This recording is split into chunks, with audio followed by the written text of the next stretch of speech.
ಇಷ್ಟೇ ಸಾಲದು ಅನ್ನೋ ಹಾಗೆ ಈ ಹೆದ್ದಾರಿಯಲ್ಲಿ ಸಾಲು ಸಾಲು ಹಂಸಗಳಿವೆ.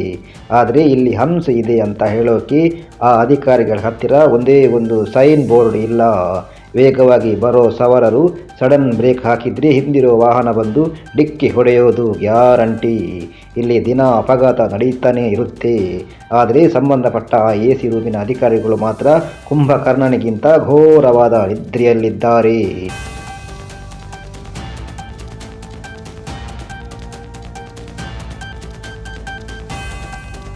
ಸ್ಥಳೀಯರು ಕಿರುಚಾಡಿದ್ದಾರೆ. ಸ್ವತಃ ಟ್ರಾಫಿಕ್ ಪೊಲೀಸರೇ ಮುಗ್ರೋಡೆ ಕನ್ಸ್ಟ್ರಕ್ಷನ್ ಮತ್ತು ಹೆದ್ದಾರಿ ಇಲಾಖೆಯ ಕಿವಿಗೆ ಹೋಗಿ ಹೇಳಿದ್ದಾರೆ. ಆದರೆ ಯಾವೊಬ್ಬ ಅಧಿಕಾರಿಯೂ ಕಣ್ಣು ಬಿಟ್ಟಿಲ್ಲ. ಜನರ ತೆರಿಗೆ ಹಣದಲ್ಲಿ ಸಂಬಳ ತಗೊಳ್ಳೋ ಇವರಿಗೆ ಸಾರ್ವಜನಿಕರ ಜೀವ ಆದರೆ ಅಷ್ಟೊಂದು ಕೀಳಾಗಿ ಹೋಗಿದೆಯಾ?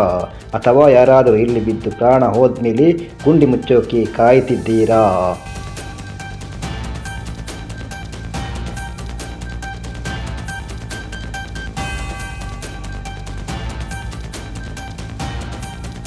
ಹೆಚ್ಚು ಕಮ್ಮಿ ಆದರೆ ಡಬ್ಬಿಗೆ ಹಣ ಹಾಕಿದ ಹಾಗೆ ಆಗಬಹುದು ಅಂತ ಜನ ಆಕ್ರೋಶದಿಂದ ಹೇಳ್ತಿದ್ದಾರೆ. ಅಧಿಕಾರಿಗಳೇ, ನಿಮ್ಮ ಬೇಜವಾಬ್ದಾರಿಗೆ ಇನ್ನಿಷ್ಟು ಜನರ ರಕ್ತ ಸುರಿಯಬೇಕು. ದೊಡ್ಡ ದುರಂತ ಸಂಭವಿಸುವ ಮುನ್ನ ಎಚ್ಚೆತ್ತುಕೊಳ್ಳಿ. ಇಲ್ಲ ಅಂದರೆ ಜನರೇ ನಿಮಗೆ ತಕ್ಕ ಪಾಠ ಕಲಿಸೋ ದಿನ ಹತ್ತಿರದಲ್ಲಿದೆ.